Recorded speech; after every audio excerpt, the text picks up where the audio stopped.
Manpower Minister Chuan Jin defended the CPF system in Parliament today, saying it's a valid system. But he also acknowledged that it's not perfect. There are trade-offs, and the use of CPF does not enjoy full flexibility. Singapore's CPF scheme, the bedrock of many of the country's social policies, has been the subject of robust debate over the past week. In Parliament, MPs welcome its review, with some providing their own suggestions, like how to enhance returns and even doing away with the minimum sum.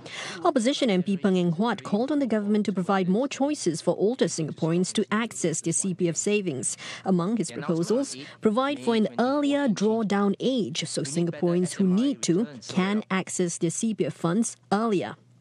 Delaying the CPF payout for these older workers may cause them undue anxiety and stress. Older workers on part-time employment may need such drawdowns to supplement their income. And not all older workers can work after age 55 or 62. The Manpower Minister, though, cautioned against such a move, given that Singaporeans are living longer.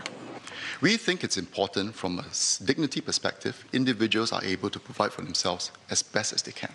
Which is why it's important for us to make sure that as you work longer, as you accumulate more, as you try to enhance the returns, you're also able to then be able to provide for yourself through your payouts. But the more you draw out earlier, what it means is that the payouts correspondingly would reduce. The more we allow spending on housing, it would correspondingly mean less accumulated in your CPF accounts, and your payout correspondingly would be smaller. And that would create a strain. On calls to enhance CPF returns, Mr. Tan said current interest rates are far higher than equivalent rates provided by similar products in the market. Obviously, I think all of us here would like more than 2.5%, 4%, and the plus 1% of $60,000. All of us would prefer that. But where would it come from? How do we fund it? Some have asked whether CPF interest rates should be higher in order to withstand inflation. That's a fair consideration. While others have advocated for higher returns, perhaps taking on more risk with CPF monies. But is that something we want to do?